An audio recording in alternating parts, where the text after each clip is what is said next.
इस exhibition centre का जो रकबा है वो 20,000 मुरबा मीटर पर फैला हुआ है। यही वजह है कि इस एग्ज़िबिशन को ना सिर्फ चीन बल्कि एशिया पैसिफिक में स्पेस जो एग्ज़िबिशंस हैं उनमें सबसे टॉप शुमार किया जाता है। हमने देखा है कि मुख्तलिफ़ तरह की टेक्नोलॉजीज़ इस एग्ज़िबिशन में जो है नुमाइश के लिए पेश की गई हैं, चाहे वो रेडार टेक्नोलॉजी हो, मिसाइल टेक्नोलॉजी हो, आईओ का इस्तेमाल हो, एआई का इस्तेमाल हो और बहुत सी ऐसी लेटेस्ट टेक्नोलॉजी हैं।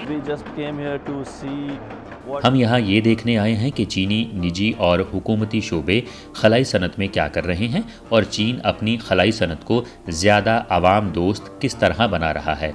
हमने सुना है कि चंद साल कबल चीन ने खलाई सनत को निजी शोबे के लिए खोलने का फ़ैसला किया था, लिहाजा हम ये जानना चाहते हैं कि अब कितनी निजी कंपनियां इसमें शामिल हैं। चूँकि हम एक खलाई कंपनी में काम करते हैं और एक खलाई नुमाइश में भी शामिल हैं, इसलिए हम पुरजोश हैं कि चीन में खलाई सनत की कंपनियां देखें और उनकी तरक्की का अंदाज़ा लगाएं। हम खलाई टेक्नोलॉजी में उनके साथ मजबूत ताउन और शराकतदारी कायम करने के मौके तलाश करने के मुंतज़िर हैं। चीन की तजारती खलाई सनत ने तेजी से तरक्की की है और इसने एक मुकम्मल इकोसिस्टम कायम किया है जिसमें रॉकेट, सैटेलाइट और एप्लीकेशन सर्विसेज शामिल हैं। हुकूमती पॉलिसियों और 3 साला अमली मंसूबे ने तरक्की को बेपनाह मुआवनत फराहम की है, जबकि निजी कंपनियां अहम टेक्नोलॉजीज जैसे काबिले इस्तेमाल रॉकेट और लिक्विड ऑक्सीजन मीथेन इंजन में कामयाबियाँ हासिल कर रही हैं और तजुर्बाती मरहले से बड़े पैमाने पर इस्तेमाल की तरफ बढ़ रही हैं।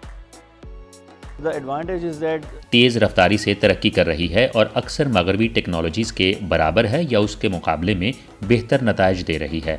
चीनी कंपनियों में नाकामियां कम ही देखने को मिलती हैं, ख़ास तौर पर लॉन्ग मार्च रॉकेट और प्राइवेट लॉन्चर्स में, जिनकी कामयाबी की शरह बहुत ज़्यादा है। ये रॉकेट इस वक्त चीन में सबसे ज़्यादा लॉन्च होने वाला सॉलिड रॉकेट है। इसकी सलाहियत तकरीबन इतनी है कि ये 300 किलोग्राम पेलोड यानी वज़न को 500 किलोमीटर के सन सिक्रोनस मदार तक पहुंचा सकता है। अब तक वेस्टा 1 रॉकेट ने मुसलसल 21 कामयाब लॉन्च मुकम्मल किए हैं और 87 सैटेलाइट्स को इनके मुतय्यन मदारों में दुरुस्त तौर पर पहुंचाया है। ये सॉलिड प्रोपेलेंट रॉकेट है।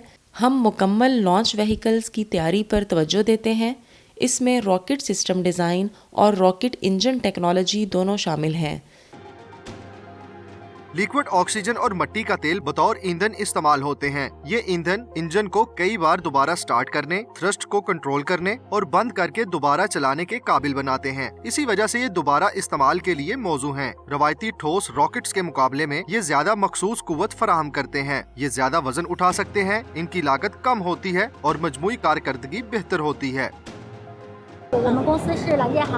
हम चीन की इब्तदाई निजी कमर्शियल रॉकेट कंपनियों में से एक हैं जो दरमियाने और बड़े लिक्विड ऑक्सीजन मीथेन रॉकेट पर काम करते हैं। हमने डिज़ाइन, तहकीको तरक्की, तैयारी, टेस्टिंग और लॉन्च के तमाम अमल पर मुकम्मल कंट्रोल हासिल कर लिया है।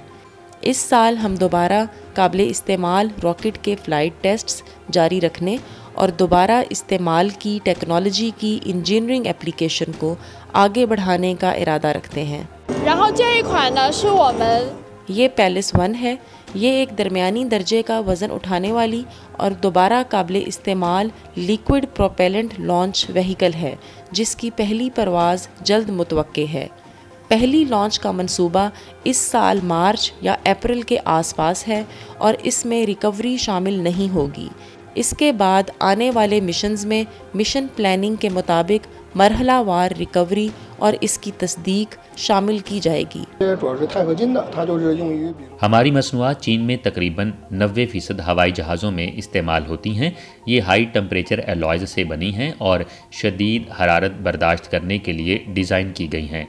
ये अज्जा बुनियादी तौर पर टाइटेनियम एलॉयज़ हैं जो हवाई जहाज़ के उन हिस्सों में इस्तेमाल होते हैं जहां वज़न कम करना ज़रूरी होता है।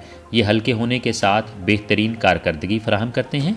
हम कंपोजिट मटेरियल्स भी तैयार करते हैं जो गैर धात से बने होते हैं और बुनियादी तौर पर रडार से मुताल्लिका एप्लीकेशंस में इस्तेमाल होते हैं। इनकी टेक्नोलॉजी बहुत जदीद है और ये इंतहाई हल्के हैं।